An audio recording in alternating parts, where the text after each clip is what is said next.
A disputa pelo segundo turno, nas eleições de Caxias do Sul, está entre Mauro Ciscalco, do PL, e Adilorde Domênico, do PSDB. Denise Pessoa, do PT, e Felipe Grebemeyer, do MDB, não avançaram para o segundo turno. A eleição para a prefeitura, né, no primeiro turno, ela, de alguma maneira, assim, foi dentro do previsível em vista dos últimos resultados eleitorais, né, que temos tido no município, sejam nas eleições municipais ou nas eleições estaduais nacionais, né. O eleitorado de Caxias, ele tem, assim, um comportamento diferente, né, das eleições majoritárias e das eleições proporcionais, né. As eleições proporcionais, é claro, elas premiam, né, assim, não necessariamente o partido ali que tem mais votos, mas também, pelo aspecto proporcional, acaba também dando destaque para forças que não são majoritárias, mas que têm peso, né. E eu diria que do ponto de vista majoritário, então, né, é um pouco aquela ideia assim de que o vencedor leva tudo, né? Ainda que a figura do segundo turno possa levar as duas chapas para a prefeitura que obtiveram mais votos, né? Mas se nós analisarmos o comportamento assim dos votos para os cargos majoritários em Caxias, tem predominado assim um voto mais conservador, de direita, centro-direita, né, direita, que tem sido traduzido assim muito nas atuais candidaturas. A coligação O Futuro é Agora, de Mauro Ciscalco e Gladys Frisso, obteve 89.260 votos, equivalente a 38,4%.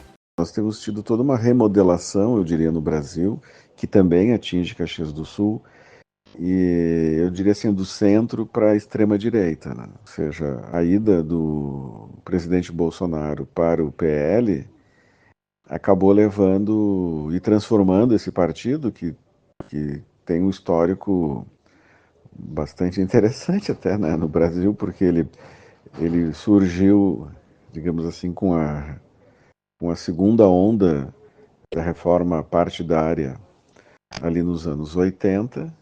Ele até já teve candidato concorrendo nas eleições de 89 para a presidência. E depois ele vai se remodelando, né, assim, até ele está na chapa do Lula em 2002 com um candidato a vice.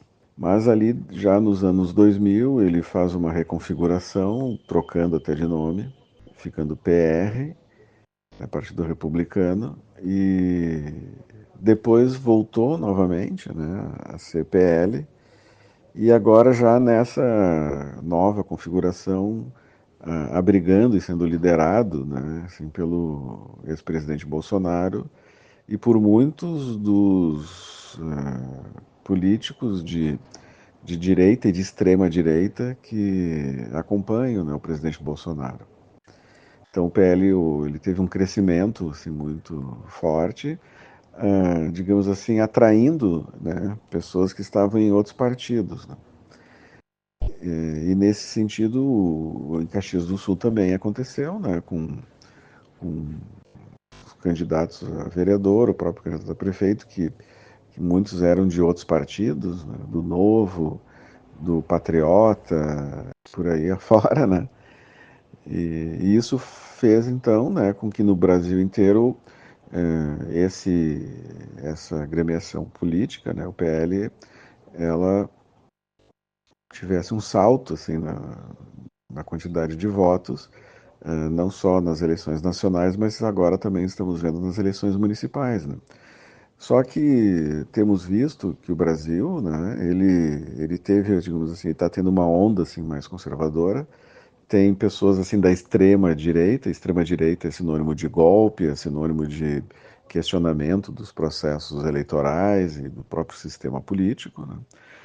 Então alguns se enquadram nesse perfil e, por incrível que pareça, essas pessoas ainda continuam concorrendo, continuam, né, disputando o voto democrático, mas são pessoas que têm tendência muito forte de apoiar assim, golpe, né? Mas nós temos também um grande contingente de direita, né? Que daí a direita, a extrema-direita, eu diria que a direita e a extrema-direita comungam de muitas teses, né, mais tradicionais, mas eu diria que o pessoal da direita ele ainda fica mais na ordem democrática, né? Podem ter as suas divergências, as suas contestações, mas eles ainda ficam na ordem democrática. Eu diria que o PL, então, ele tem uma mistura desses dois grupos, né? Mas a direita no Brasil ela ainda continua forte em outros partidos, né? Então nós tivemos também toda uma reconfiguração do Republicanos, que também já teve outros nomes e outras composições. Ele é um partido que surgiu originalmente muito vinculado às igrejas evangélicas, né? Uma delas especialmente. O republicano tem sido até uma opção, né, para outros políticos conservadores, né, de direita, e tem também, digamos assim, para não ficar só no âmbito do ex-presidente Bolsonaro, e tem tido também um sucesso, né, assim, uma novidade no sistema assim, político, né? Eu diria que depois, assim, né, temos ainda alguns partidos de mais ideológicos, mas de menor tamanho, assim, como o próprio Novo, né? Mas eu diria que os partidos mais tradicionais da direita, eles ainda têm espaço no plano municipal, né? Como é o caso do PP, que até está coligado com o PL, né? O PP, que é um partido já mais antigo, que tem a sua origem lá na Arena, e que depois foi mudando de nome, né? E que aqui em Caxias sempre teve uma relativa força, né? O PP ele teve uma boa votação, né, no plano nacional, e aqui em Caxias, na aliança com o PL, né, então essa força ela, digamos assim, congrega bem assim da direita e da extrema direita, né? Tanto o perfil do eleitorado como de políticos, né? E que ocupa bem esse espaço, especialmente nas últimas eleições, que sufragou assim, né, uma grande quantidade de votos o candidato Bolsonaro em 2018 e em 2022, e que também tem tido um peso assim nas eleições de Caxias, né? Se nós formos ver com um perfil assim de gestor, né, assim, tivemos o candidato Guerra que disputou muito intensamente o primeiro turno com o candidato Pepe em 2016, mas que obteve depois assim 60% dos votos. E então temos visto já um histórico assim de força, né, digamos, desse espectro político ideológico. A coligação Juntos Caxias, juntos no rumo certo, de Adilorde Domênico e Edson Nesplo, obteve 64.537 votos, o que vale 27,50%. Temos visto também no Brasil, e é a coisa que acontece aqui em Caxias, que essa direita, extrema-direita, tem disputado, né, também com outros setores de direita e de centro-direita, né? Como é o caso, por exemplo, da candidatura do atual prefeito, né, que fez uma aliança com um antigo adversário ali, que nas eleições de 2020 disputaram ali a ida para o segundo turno, né, que foi o candidato Nespolo e o candidato Adiló, que agora vieram juntos, né, nessa coligação, capitaneada pelo PSDB, do prefeito Adiló e da União Brasil. União Brasil também, um outro partido, assim, né, com histórico de direita. Se nós formos fazer a história desse grupo, né, ele já pegou parte do próprio PSL, que era o partido no qual o Bolsonaro se elegeu em 2018, mas que também tem um grupo ali do Democratas, que era um partido derivado lá do PFL, que também fora um partido, um grupo que saíra do PDS, que tinha sido a Arena, né, na época da ditadura. Então, se nós formos ver, o próprio PSDB também, ele é um partido que, durante um bom tempo, ele agregava ex-políticos da Arena, né? Ele surgiu originalmente como um partido de centro-esquerda, saindo do MDB ali nos anos 80, no final dos anos 80.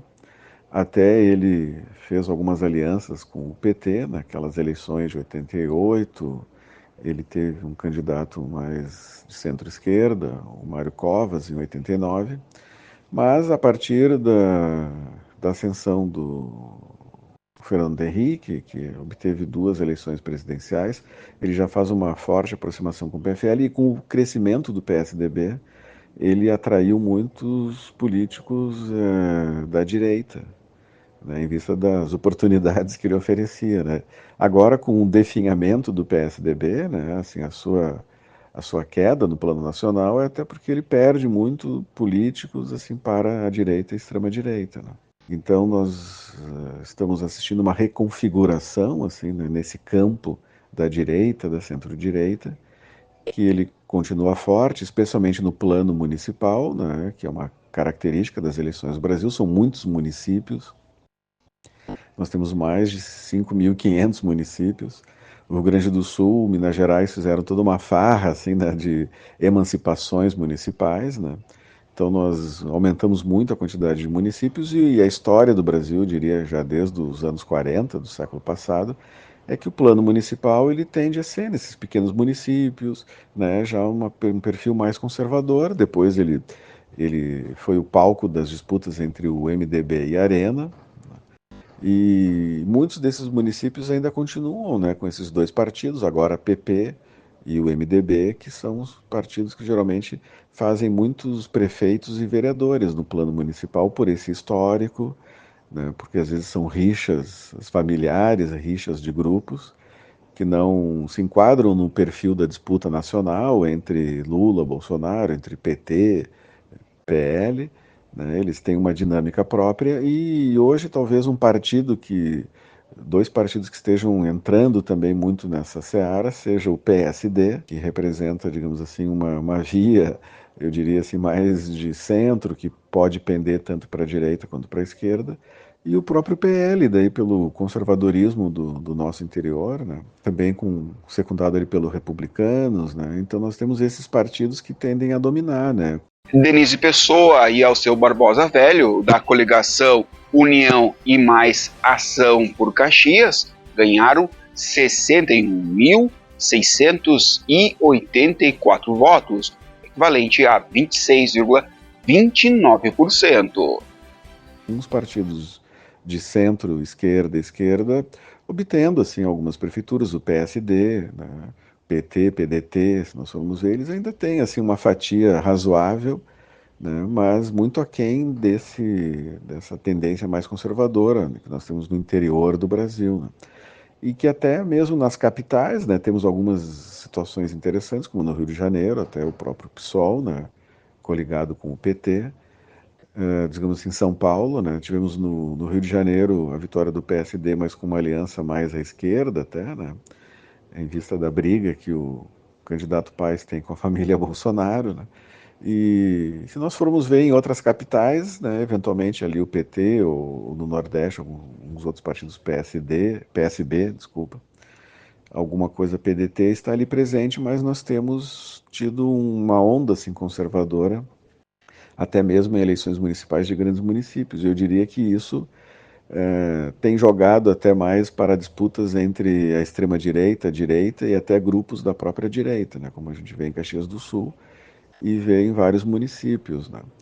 E isso então acaba secundando assim a esquerda, né, que no caso de Caxias ainda tem um bom percentual, mas que não conseguiu chegar no segundo turno, né. É uma situação de certa maneira que representa um insucesso, né, da candidatura de esquerda, que até conseguiu uma aliança do PT com o PDT, além dos fiéis companheiros, né, já de longa data, com o PCdoB.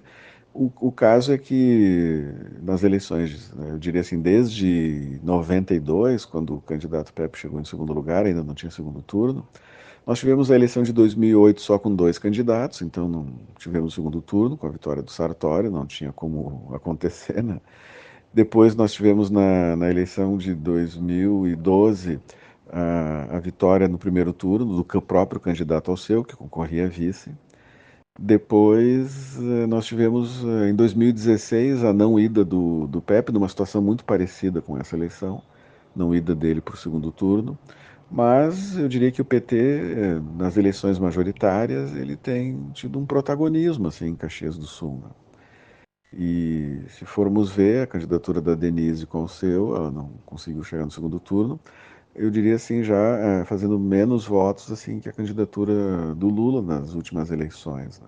E isso é um sinal de que digamos assim, aqui no município, especialmente para a eleição majoritária, a esquerda, a centro-esquerda, ela não tem tido sucesso, né? Eu acho que em vista dessa onda conservadora, que também banhou assim o município de Caxias, a despeito de que na Câmara até que existe um bom resultado ali com a eleição de uma boa bancada da federação do PT, PCdoB e PV, e a manutenção de vereadores ali que já vinham da legislatura passada e a ascensão de jovens vereadores ali do PCdoB, mas eu diria que o centro-esquerda, a esquerda, ela está numa fase assim, eu diria, de baixa em Caxias do Sul, né?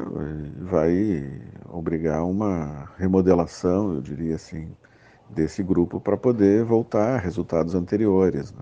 Felipe Glemelmaier e Michel Piloneto, da coligação Somos Mais Caxias, somaram 19.172 votos, o que equivale a 8,17%. E ainda no espectro de centro-direita, temos o MDB que na candidatura do Felipe obteve, eu diria assim, até um bom resultado, né?